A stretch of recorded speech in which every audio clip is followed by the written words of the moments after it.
Jésus. Glorieux Père Céleste, Dieu Tout-Puissant, nous te sommes infiniment reconnaissants parce que tu as voulu et permis qu'on soit appelé parmi les êtres vivants. La grâce a surabondé sur la vie de tout un chacun, depuis du lever du soleil à son couchant. Ta grâce ne cesse de se manifester. Yahweh, nous te disons merci. Nous parlons parce que tu as voulu.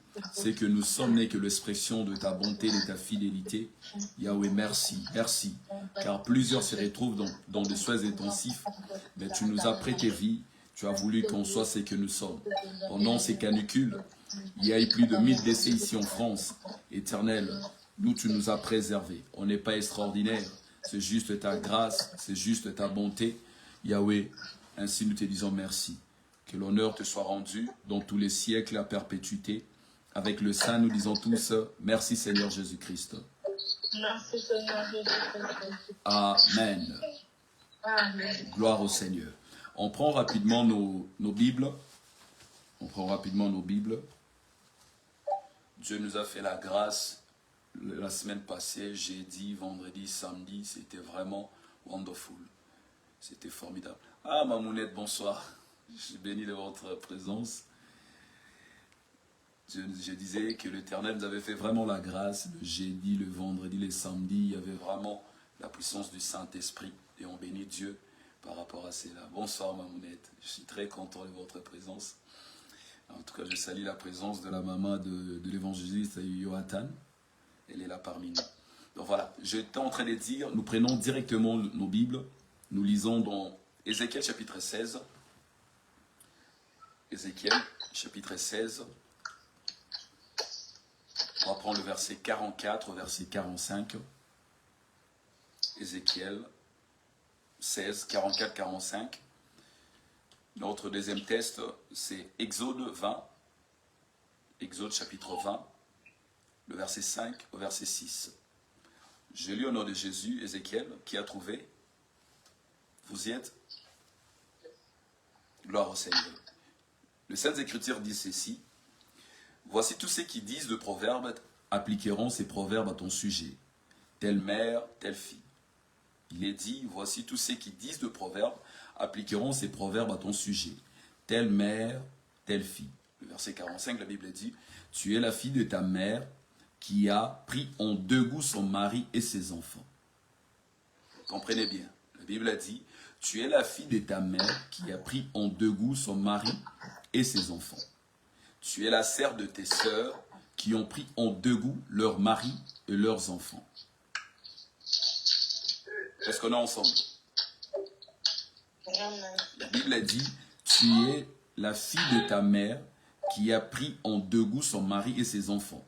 Tu es la sœur de tes sœurs qui ont pris en dégoût leurs maris et leurs enfants. Votre mère était Hittite et votre père Héna, Moréen. Je pense déjà que quelqu'un comprend par rapport à la lecture biblique. Ici, je voudrais juste faire sortir quelque chose avant d'entrer dans le vif du message.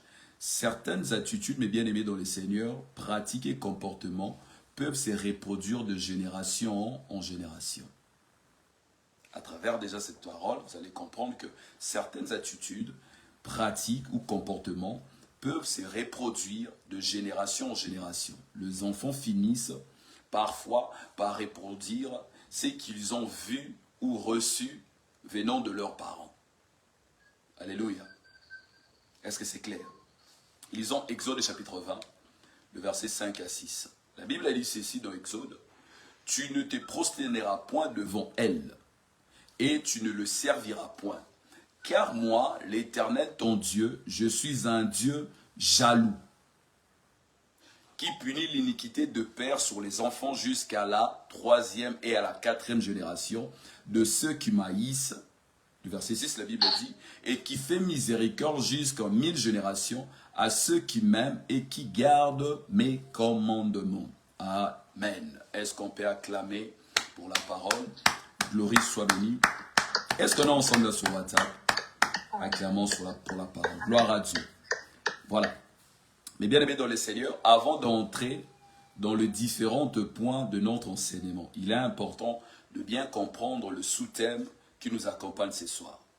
Parce que ce que je venais de dire, c'est un sous-thème de ce dont nous avons eu à parler le jeudi passé ou soit pendant notre deuxième édition d'héritage générationnel. Et les sous-thèmes étaient quoi? Sortir d'un héritage négatif.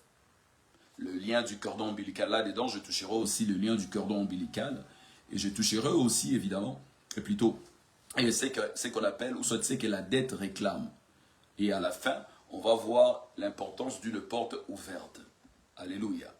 J'étais en train de dire, avant d'entrer dans les différents points de notre enseignement, il est important de bien comprendre le sous-thème qui nous accompagne ce soir. Car nous allons parler de comment sortir d'un héritage négatif. Et je parlerai de 4 points essentiels qui permettent de comprendre les enjeux spirituels de notre thème et comment en sortir de cela dans un contexte par rapport à notre thématique. Lorsqu'on parle de ces sous-thèmes, cela signifie que certaines personnes, bien aimées dans le Seigneur, ne combattent pas seulement de situations actuelles. J'étais en train de dire, certaines personnes ne combattent pas seulement des situations actuelles, mais aussi des influences anciennes, héritées, visibles ou invisibles, conscientes ou inconscientes, ou encore connues ou inconnues. Et j'ajouterai aussi, ignorées aussi. Alléluia. Maintenant, le point A, le point 1 plutôt. Comment sortir d'un héritage négatif? Il est bien de parler des héritages négatifs, il est bien de parler des héritages aussi qui sont positifs, mais il faut maintenant se poser la question, comment on doit sortir de ces héritages-là? Concernant le point 1, comment sortir d'un héritage négatif? Mais bien aimé dans les Seigneurs, sortir d'un héritage négatif ne signifie pas rejeter sa famille biologique ou son origine, car l'homme, en étant sur la terre, vient d'un terroir, vient d'une famille. Et c'est à travers de là qu'on peut identifier, comme moi par exemple, Daniel Mbouyi. Je m'identifie comme tel. Lorsqu'on parle de Mbouyi, lorsqu'on voit les noms de Mbouyi, ceux qui sont du Congo, originaires du Congo, auront cette facilité de dire, certainement c'est un Louba. Est-ce que on est ensemble? Je me suis fait comprendre? Amen. Gloire au Seigneur. Donc j'étais en train de dire, sortir d'un héritage négatif ne signifie pas rejeter sa famille biologique ou son origine, son terroir, là où vous venez. Cela signifie tout simplement que de refuser de répéter ce qui détruit. Cela signifie tout simplement de refuser ce qui continue à vous bloquer. Cela signifie tout simplement de refuser de reproduire ce qui limite ceux qui ont eu à limiter plusieurs personnes dans votre famille. Vous, lorsque vous vous retrouvez dans cette dimension, vous vous disiez, non, moi, avec moi, ces choses ne seront pas perpétuelles. Avec moi, ces choses doivent aujourd'hui prendre fin. Alléluia. Pourquoi? Parce qu'il y a des choses qui ne doivent pas être transmises, afin de ne pas influencer l'existence d'une personne négativement sur la terre. Comme je l'ai toujours dit, lorsqu'un parent s'élève dans la prière, afin de refuser ou de contester des choses qui sont définies comme négatives, il met sa progéniture en sécurité. Lorsque vous vous levez dans la prière maintenant, lorsqu'une maman, un homme, un mari s'élève dans la prière, il ne prie pas seulement pour lui-même. Il prie aussi de façon que ceux qui sont négatifs, c'est que lui ou bien elle l'a expérimenté dans sa vie, il ne voudra pas que ses enfants aussi puissent malheureusement bénéficier d'un côté négatif. C'est par là que je suis en train de dire, lorsqu'on s'élève dans la prière, on met sa progéniture en sécurité. Est-ce que je peux avancer? Donne-moi un amen, alors j'avancerai. Amen. Gloire au Seigneur. Et vous devez savoir qu'un héritage peut être matériel, positif ou négatif. L'héritage peut être émotionnel ou encore spirituel. Alléluia. Ou encore comportemental. Ça, ce sont les 4 types dimensionnels de ce qu'on peut appeler héritage. Mais tout héritage, mes bien-aimés dans le Seigneur, doit être discerné à la lumière de la parole de Dieu. Et pour mieux comprendre cela, la Bible nous donne une image très forte. Lorsqu'on regarde, on a cette tendance de le dire, le fils prodigue. Le fils est prodigue dans Luc chapitre 15. Ces fils avaient un héritage, mais ils ne savaient pas le gérer. J'ouvre une parenthèse. Le plus important dans la vie, c'est la gestion. Aujourd'hui, vous pouvez manquer de l'argent. Si vous demandez au Seigneur de vous donner de l'argent, et que le Seigneur, bon Dieu, par sa miséricorde extraordinaire qu'on ne peut définir, vous donne 1000 ou soit 1 million de dollars. Si vous n'avez pas la sagesse de gérer la chose, laissez-moi vous dire, vous allez le regretter dans un laps de temps. Et cela sera maintenant quand je viens dans le passé. Moi, j'ai eu à toucher 1 million de dollars. Ok. Vous avez eu à toucher 1 million de dollars, mais qu'est-ce que vous en avez fait? C'est pour cela que j'étais en train de dire, mes bien-aimés, le plus important dans toute chose, c'est la gestion. Avant de demander à Dieu de vous donner 1 million de dollars, vous pouvez aussi joindre, soit faire cette copie-coller en disant, Seigneur, Seigneur, au-delà d'1 million de dollars, donne-moi aussi la gestion de gérer les 1 million de dollars. On voit cette gestion dans la vie du fils prodigue. Il a eu la part de l'héritage. Mais malheureusement, il n'avait pas la sagesse de faire quoi? De gérer. Et vous allez comprendre dans cette écriture que la sagesse a été toujours attachée ou soit associée à la façon de bâtir ou soit de construire. Ainsi la Bible dit, c'est par la sagesse qu'une femme sage bâtit sa maison. C'est par la sagesse que Salomon a eu à construire aussi le temple. Est-ce qu'on est ensemble? Je peux avancer? J'étais en train de dire, cet fils, il ne savait pas comment gérer, pourquoi il lui manquait la sagesse. Plusieurs personnes manquent la sagesse. C'est ainsi, plusieurs aussi font des faillites. Pourquoi? Parce qu'ils avaient à avoir beaucoup d'argent. Il était, ou soit elle était dans le mariage, mais elle n'a pas pu gérer son mariage. Et plus tard, elle est appelée divorcée. Alléluia. Cet fils, il a quitté la maison du père. Nous savons, nous connaissons toute cette histoire. Il se retrouve dans une situation où son héritage disparaît. Sa stabilité disparaît. Sa dignité est attaquée. Et la Bible montre qu'il devient presque prisonnier de sa situation. Cela nous montre que mal gérer un héritage peut créer ce qu'on appelle des conséquences malheureusement néfastes et ouvrir des saisons très difficiles dans la vie d'une personne ou soit dans la vie d'une famille. Donne-moi un amen pour que j'avance. Alléluia. Amen. Et il y a que ma femme. Gloire au Seigneur. Est-ce qu'on est ensemble? Est-ce qu'on est ensemble? Amen. Amen. Gloire à Dieu. Amen. Amen. Gloire à Dieu. Que Dieu nous bénisse. Faites-moi comprendre si ça passe bien, comme ça je vais avancer. Parce que j'aimerais qu'on puisse comprendre. Alléluia. Voilà. J'étais en train de dire, et la Bible montre qu'il devient, le fils prodigue, qu'il devient presque prisonnier de la situation. Car il s'est retrouvé dans une situation très merdique. Alléluia. Il s'est retrouvé dans beaucoup de problèmes. Il s'est retrouvé dans l'instabilité. Il s'est retrouvé dans l'incapacité. Pourquoi? Parce qu'il n'avait pas su très bien gérer son héritage. Gloire au Seigneur. Le point 2, le lien du cordon ombilical. Il y a un petit bruit. Le point 2. Range les ciseaux là, on va la faire. Les suies par terre. Il y a un peu du bruit. Ah. Le point 2, le lien du cordon ombilical. Le lien du cordon ombilical. Est-ce qu'on est ensemble? C'était quoi le point 1? Bien-aimé dans les Seigneurs, c'était quoi le point 1? Le point 1 était comment sortir d'un héritage négatif. Alléluia. Maintenant, le point 2, le lien du cordon ombilical.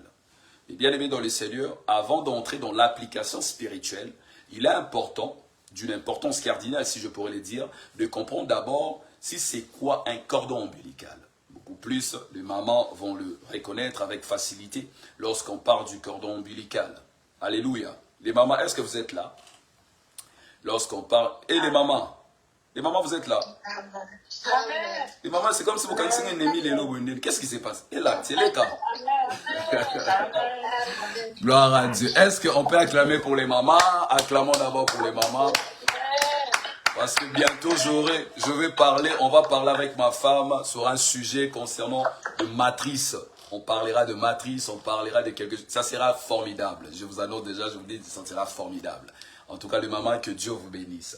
J'étais en train de dire ceci. Avant d'entrer dans l'application spirituelle, il est important de comprendre d'abord c'est quoi un cordon ombilical, d'un point de vue scientifique et biologique, afin de mieux saisir l'image que la Bible nous fait comprendre ou soit nous présente. Alléluia. Définition scientifique, Scientifiquement parlant, lorsqu'on parle du cordon ombilical, le cordon ombilical est un organe temporaire qui relie le fœtus à la mère pendant sa période de quoi? De grossesse. Si je suis dans l'erreur, en tout cas, faites-moi signe. Alléluia. Je n'ai pas honte pour rectifier. Je sais qu'il y a des médecins, il y a des infirmières, en tout cas, faites-moi signe. Je suis en train de dire, scientifiquement parlant, le cordon ombilical est un organe temporaire qui relie le fœtus à la mère pendant sa période de grossesse, pendant la grossesse. Alléluia. Il contient ce qu'on appelle de vaisseaux sanguins qui permet l'apport d'oxygène, l'apport de nutriments, ou soit éliminer aussi de déchets. En d'autres termes, bien aimés dans les seigneurs, le cordon ombilical, il est le canal de survie du bébé dans le ventre maternel, dans le ventre de sa maman. Sans ces liens, mes bien-aimés, merci beaucoup maman, sans ces liens, le fœtus ne peut ni grandir, ni se développer correctement. Alléluia. Il est comme un point, ou soit un point de contact, voilà. Et là-dedans, il y a ce qu'on appelle, ou soit ce que je pourrais dire, comme une relation temporaire entre la mère et l'enfant pendant ses séjours dans le ventre de sa maman. Il est important de noter une chose essentielle, mes bien-aimés dans les seigneurs. Le cordon ombilical n'est pas permanent. C'est-à-dire, le cordon ombilical aussi, et a la date de péremption. Le cordon ombilical aussi a une date de péremption aussi. Parce qu'il y a une fonction précise dans une période précise. Je sens que je dois le répéter. Il est important de savoir, il est essentiel de savoir que le cordon ombilical n'est pas permanent. C'est-à-dire qu'il a une date de péremption aussi. Parce qu'il a une fonction précise dans une période précise. Il est indispensable pendant la grossesse, mais inutile après la grossesse. Parce que si, après la grossesse, il y a encore le cordon ombilical, ça sera plus que même la magie ou soit l'occultisme de l'Égypte. Voyez-vous? C'est-à-dire, l'importance du cordon ombilical, c'est seulement pendant la grossesse. Mais après la grossesse, après la naissance, c'est le plus important. Voyez-vous? C'est pour cela, il doit être faire quoi? Il doit être coupé. Il doit avoir la coupure à la naissance. Parce qu'au moment de l'accouchement, le bébé n'a plus besoin de ce lien-là. Et le cordon est clapé, puis coupé. Alléluia. Pourquoi? Parce qu'une nouvelle vie commence. Une respiration autonome commence. Une alimentation indépendante commence. Une croissance extérieure commence. Le bébé n'aura plus besoin du cordon ombilical. Ainsi, de la même manière, mes bien-aimés dans le Seigneur, que le cordon ombilical est vital, très vital, mais temporaire. Il existe dans la vie humaine de liens invisibles qui ont pu être utiles dans une saison. Je peux aussi parler pour des gens. Bien-aimés, j'ouvre une parenthèse. Lorsque certaines personnes quittent votre barque, sachez-les bien que ces gens-là étaient seulement pour une saison. Et Dieu sait pourquoi il vous a séparé de certaines personnes. Je ne sais pas pourquoi je dis ça, mais je sentis que je dois le dire. N'allez pas vous pendre parce que certaines personnes ont quitté votre barque. Non, leur saison était finie à vos côtés. C'est juste ça. C'est aussi pareil au cordon ombilical. Alléluia. C'est un lien visible qui peut être utile dans une saison, mais qui devient limitant dans une autre. Et c'est ici que nous entrons maintenant dans la dimension spirituelle de notre enseignement. Ça, c'était côté scientifique. Alléluia. Car il y a certaines personnes qui sont encore rattachées, ou soit qui sont encore attachées à ce dont on appelle le modèle familiaux ancestraux, soit anciennes. Lorsqu'on parle de modèles familiaux anciens, là, on voit directement l'idolâtrie. Premièrement. Deuxièmement, de vénération de faux dieux. Dans de vénération de faux dieux, il y a certaines familles, puisqu'ils ont y à prêter allégeance aux esprits, par exemple, de forêt, la flore et la faune, aux esprits de zoo, ils auront maintenant à faire des sacrifices à plusieurs fois, à un certain moment de la journée, soit de la nuit, pour que leur divinité continue à leur protéger. Pourquoi? Parce qu'ils ont y à prêter allégeance à ces esprits-là. Je ne sais pas si quelqu'un me comprend. C'est par là qu'on tire ce qu'on appelle le modèle familial ancien. Et dans le modèle familial ancien, il y a l'idolâtrie, il y a la vénération de faux dieux. Il y a certaines personnes, vous allez vous rendre compte, je pense que j'avais dit ça lorsqu'on parlait aussi de l'influence tribale dans les familles, ou soit dans les couples. Il y a certaines tribus, il y a certaines ethnies, eux ne mangent pas certaines viandes, eux ne mangent pas certaines poissons. Lorsque vous allez leur poser la question, pourquoi vous ne mangez pas telle nourriture, ils vont vous dire que non, ce sont de Dieu. Je ne verrai pas citer de culture ici, et je ne condamne pas de culture, vous le savez déjà. Là, je fais un clin d'œil aux Indiens. Gloire au Seigneur. Deuxièmement, il y a des habitudes héritées. Il y a des habitudes héritées. Est-ce qu'on est ensemble?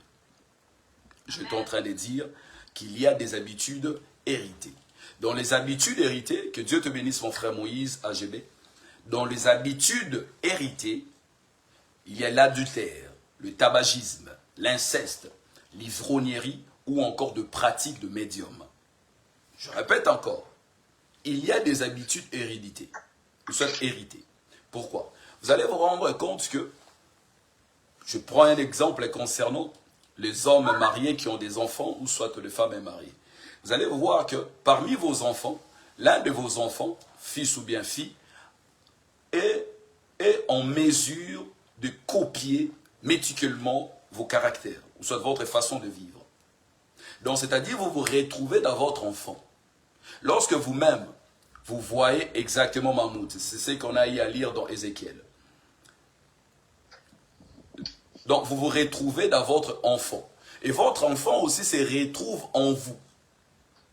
Maintenant, l'enfant peut-être ne le saura pas immédiatement. C'est vous, le parent, maman soit papa, vous allez vous dire, cet enfant, il est en train, elle copie ce que moi j'étais en train de faire.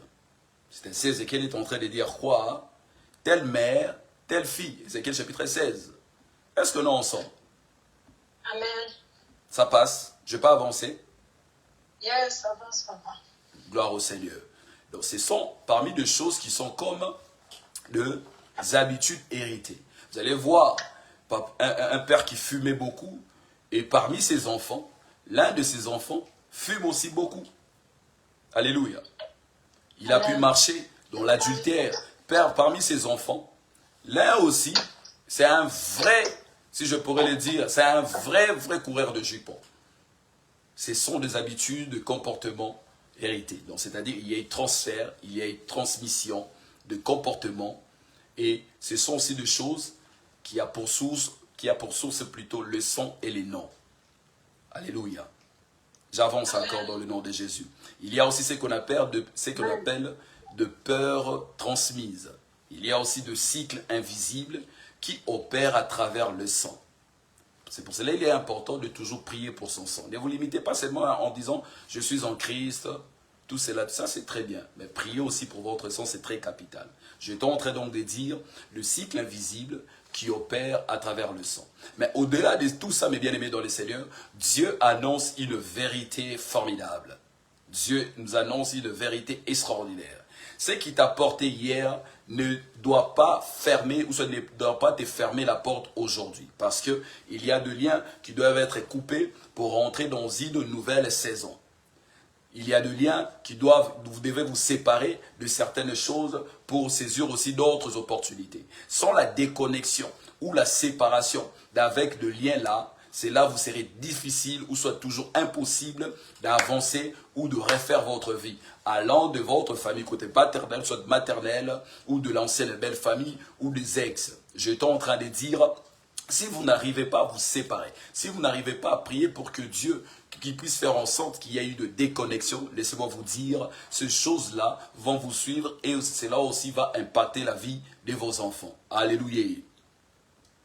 Malheureusement, mes bien-aimés dans le Seigneur, il y a aussi une autre réalité spirituelle que beaucoup ignorent.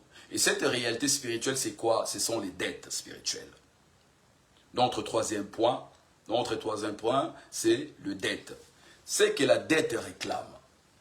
C'est que la dette réclame. Est-ce que nous ensemble? Je suis en train de dire, il y a aussi une autre réalité spirituelle que beaucoup ignorent. La dette. Troisième point, c'est que la dette réclame. Vous devez savoir que dans le monde des esprits, mes bien-aimés dans le Seigneur, toute dette crée une réclamation. Je suis en train de dire que toute dette a cette capacité de créer une réclamation. Cela signifie que ce qui n'est pas réglé peut continuer à parler. Je répète, toute dette crée une réclamation. Ce qui n'est pas réglé peut continuer à parler contre vous, contre votre mariage, contre votre santé, contre vos enfants. Ainsi, une dette peut être spirituelle, morale, rationnelle ou issue de la désobéissance. Alléluia. Je répète en disant ceci, et ce qui n'est pas réglé peut produire de conséquences dans l'état et dans l'espace.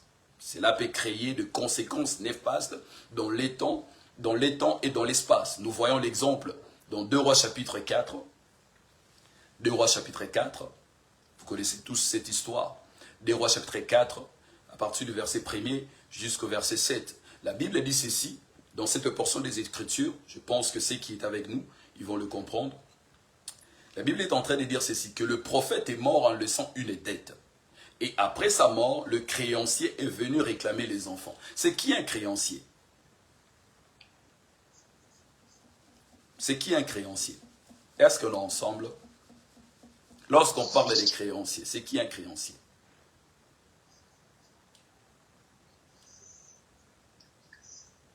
J'avance. Voilà, mon déficit.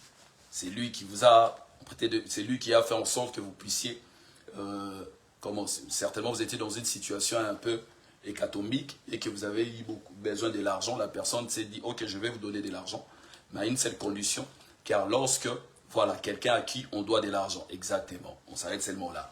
Donc maintenant, dans cette portion des Écritures, vous allez voir que le prophète n'était plus là. Mais la femme, lorsqu'il dit au prophète, il est en train de dire, ton serviteur, soit mon mari, elle disait directement pour faire bref, mon mari craignait l'Éternel. C'était, en d'autres termes, un chrétien, un serviteur de Dieu qui craignait l'Éternel. Mais après sa mort, il avait laissé une dette. Alléluia. Et les créanciers, la Bible précise que le créancier est venu réclamer les enfants. Et vous remarquerez que le créancier n'est pas venu réclamer la maison, ni le meuble. C'est ce que je disais le samedi. Dans la mentalité africaine, lorsqu'une personne meurt, je pense même ici à l'Europe, dans l'Occident, lorsqu'une personne meurt, la plupart du temps, les gens viennent seulement s'accaparer de ce qu'il a laissé. Maison, voiture, vêtements.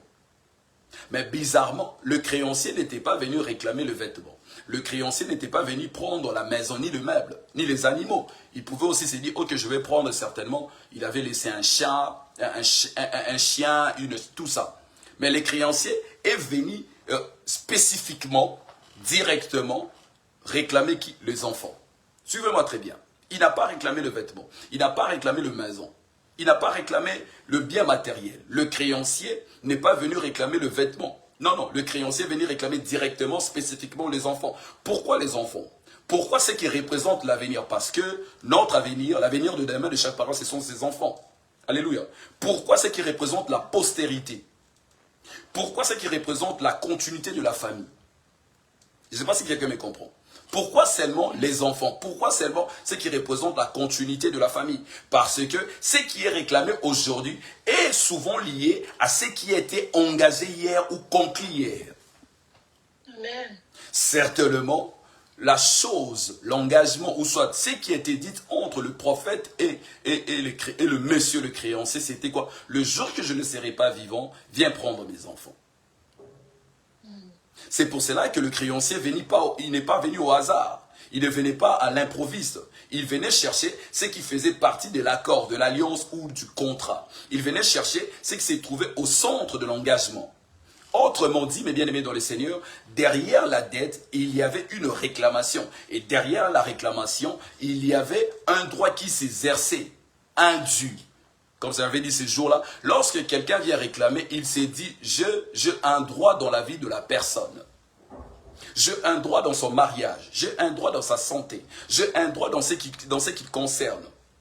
Il estime avoir le droit dans votre couple. Alléluia. Maintenant, la question faudrait se poser, qui lui avait donné ces droits-là? Un droit légal, exactement. Satan, lorsqu'il vient réclamer, on a aussi l'exemple dans les évangiles, merci Saint-Esprit. Qu'est-ce que le Seigneur dira à l'un de ses disciples? Simon, Simon, Satan t'a réclamé. Mais qu'est-ce que je fais? Je priais pour toi. On a déjà une solution. Devant une réclamation satanique, ou soit devant une réclamation mystique, la prière, c'est la solution. Je croyais que tu allais me donner un amen. Amen. Lorsque votre mariage, votre santé, votre ministère est sujet d'une réclamation, ce qu'il faut faire, c'est s'élever dans la prière. Je répète, là où il y a une réclamation dans votre vie, dans votre famille, vous devez vous lever dans la prière. Il y a certaines personnes qui ont des réclamations à travers le lien du sang. vous allez voir les informations, leurs informations génétiques font réclamation d'inceste, font réclamation d'adultère, font réclamation de limitation, font réclamation de l'instabilité. C'est à ces moments-là, si vous comprenez ces choses, mes bien-aimés dans le Seigneur, ne vous méprenez pas, ne vous l'aurez pas, tenez-vous dans la prière, afin que Dieu puisse se manifester dans votre vie. Est-ce que je parlais à quelqu'un? Amen. Ainsi, cette histoire nous révèle une vérité spirituelle profonde, mes bien-aimés. Où est ton fil? Car plusieurs personnes de nos jours souffrent aujourd'hui sans comprendre l'origine de leur combat, de leur souffrance. Plusieurs familles vivent certaines réalités sans comprendre le pourquoi elles se répètent. Vous vous êtes déjà posé la question en se disant, ah, ces choses, ça se répète à tout moment. Il y a un retard inexpliqué dans ma vie. Et parfois, derrière ces réalités aussi, il existe des portes ouvertes, ou soit des engagements, de paroles, des alliances, ou soit de pratiques qui continuent à produire des conséquences.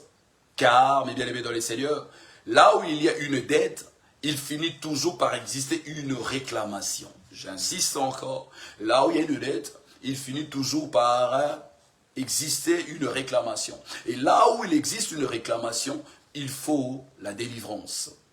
Alléluia.